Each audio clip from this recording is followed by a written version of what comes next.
میں اسپیکر صاحب کا انتہائی شکر گزار ہوں کہ جنہوں نے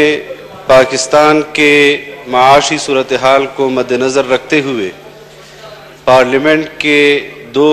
روزہ اجلاس کو سہ روزہ میں تبدیل کر کے پاکستانی معیشت پر قوم کے نمائندوں کو بولنے کی اجازت دی۔ جناب چیئرمین، تجاویز اور صلاح ان لوگوں کو دی جاتی ہے کہ جن کے پاس اصلاح کا اختیار بھی ہو۔ جب یہ بجٹ پیش ہو رہا تھا اس وقت بھی تمام اپوزیشن نے اس بجٹ کو مسترد کیا کہ اس بجٹ سے قوم کا معاشی اور یہ کسی صورت بھی قوم کو ریلیف نہیں دیا جا رہا، بلکہ دن بدن معاشی صورتحال ابتر ہوتی چلی جائے گی۔ کل میں مشیر خزانہ صاحب کو سن رہا تھا، ہم سنتے تھے کہ IMF نے اپنے بندوں کو پاکستان میں مقرر کر دیا ہے اہم پوسٹوں پر، جس کا ذکر کل مشیر خزانہ صاحب نے خود بھی کیا کہ فلاں کے متعلق یہ کہا جاتا تھا کہ IMF کا نمائندہ ہے۔ آپ مجھے بتائیں کہ کل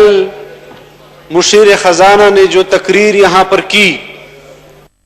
انہوں نے حکومت پاکستان کے ترجمان کی حیثیت سے تقریر کی یا IMF کے ترجمان کی حیثیت سے تقریر کی؟ جناب چیئرمین، تقریر کی شروعات IMF کے فضائل سے ہو رہی ہے۔ پارلیمنٹیرین کو بتایا جا رہا ہے کہ جن لوگوں کو IMF کی کوریڈور میں گھسنے کی اجازت نہیں ہے وہ بھی IMF کے متعلق بات کرتے ہیں۔ ہمارے لیے یہ پارلیمنٹ سب سے معزز پارلیمنٹ ہے، یہ پاکستان کا معزز اور محترم پارلیمنٹ ہے۔ آپ کو اس پارلیمنٹ میں قوم کے نمائندوں کو جواب دینا ہوگا۔ IMF کے فضائل بیان کرنے کے لیے آپ کو حکومت نے بھرتی نہیں کیا۔ جناب اسپیکر،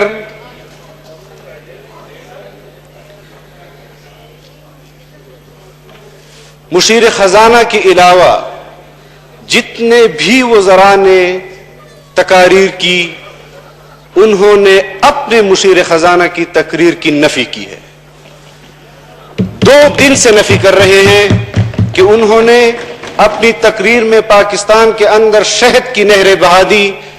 دودھ کی نہریں بہا دی، اور ان کے وزراء مسلسل 2 روز سے پیپلز پارٹی اور مسلم لیگ کو برا بھلا کہہ رہے ہیں۔ میں سمجھتا ہوں کہ حقائق کو مد نظر رکھا جائے۔ ہم نے روز اول سے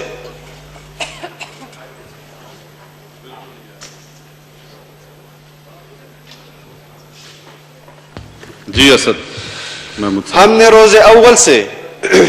اس حکومت کے بارے میں اپنا موقف دیا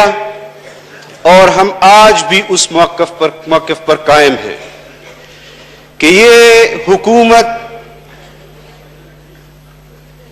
پاکستان کے خلاف سازش کے تحت یہاں پر اس وجود کو انسٹال کیا گیا ہے۔ اگر آپ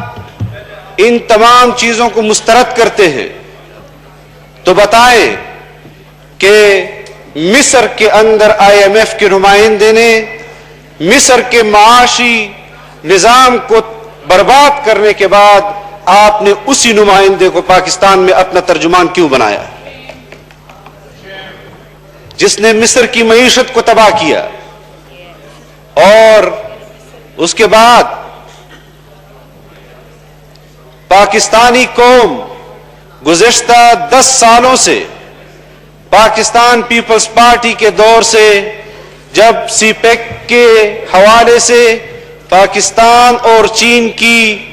70 سالہ دوستی اقتصادی دوستی میں تبدیل ہونے جا رہی تھی، پاکستانی قوم خوشی کا اظہار کر رہی تھی، آپ کی حکومت آتے ساتھ ہی آپ نے پہلا حملہ سی پیک پر کیا، عملاً سی پیک کو روکا، اور آج بھی آپ یہ نہیں بتا سکتے کہ آئندہ بجٹ میں سی پیک کے لیے آپ کیا رکھ رہے ہیں۔ میں سمجھتا ہوں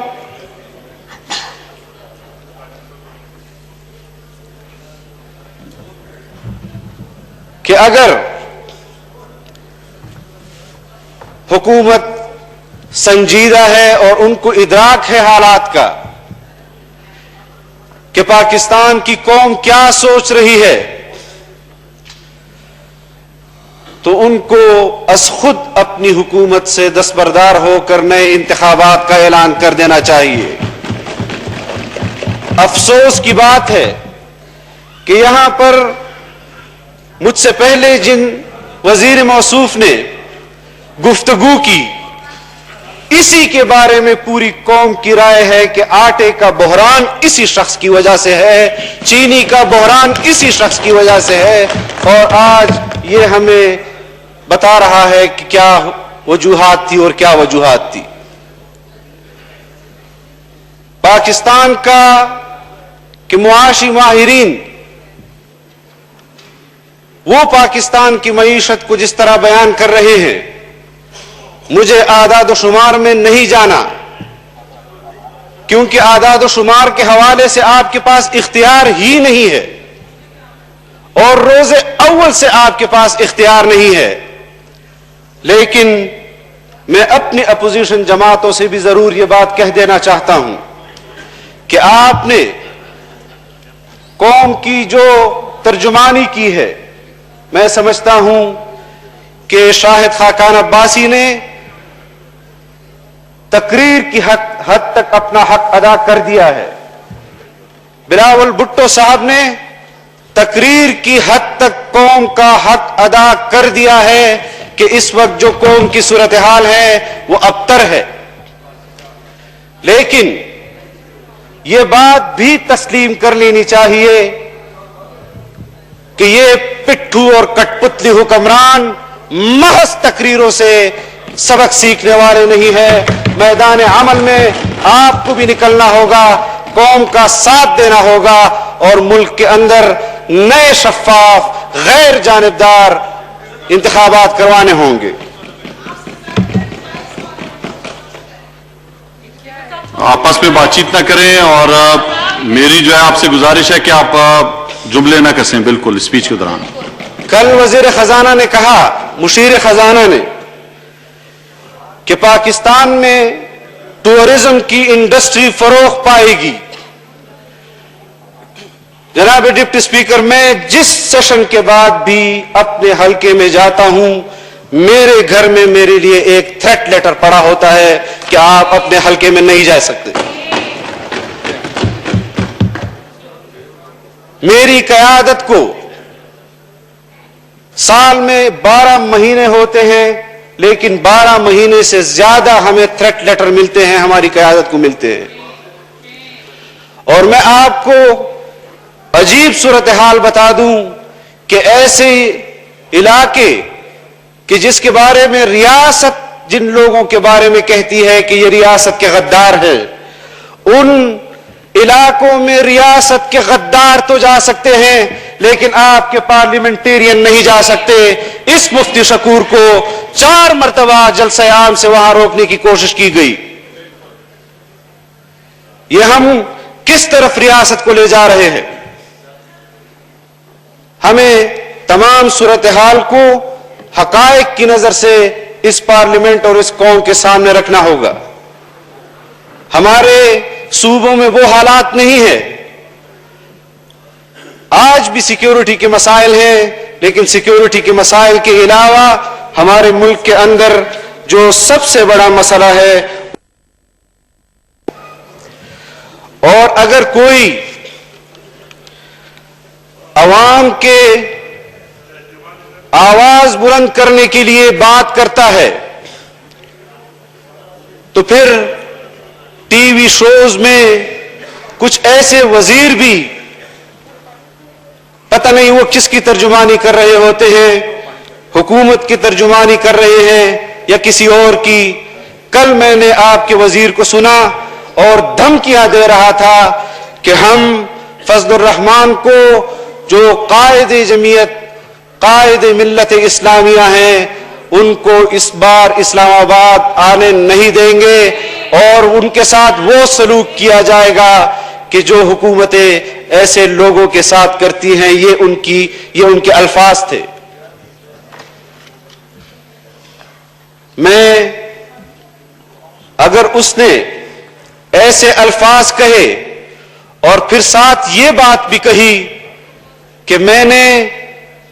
کسی کے بہاف پر یہ بات کہی، اگر حکومت کے بہاف پر یہ بات کہی تو حکومت اپنے آپ کو واضح کرے، اور اگر کسی اور کے بہاف پر بات کی ہے تو میں ان وزیر صاحب کا نام نہیں لے رہا چونکہ وہ یہاں موجود نہیں ہے، لیکن ان کو صرف اتنا بتا دینا چاہتا ہوں کہ ہم نے غلامی کے گٹر سے پانی نہیں پیا، ہم نے آزادی کے چشموں سے پانی پیا ہے۔ ہم آزادی کا علم بلند کرنا جانتے ہیں اور ہم پہلے بھی آپ کو اس کی جھلکی دکھا چکے ہیں، اور انشاءاللہ جو نئی تحریک کا آغاز جمعیت علماء اسلام پورے پاکستان میں کر رہی ہے، اس کا آخری انجام اور آخری پڑاؤ ایک بار پھر اسلام آباد ہوگا۔ لیکن آپ کو چاہیے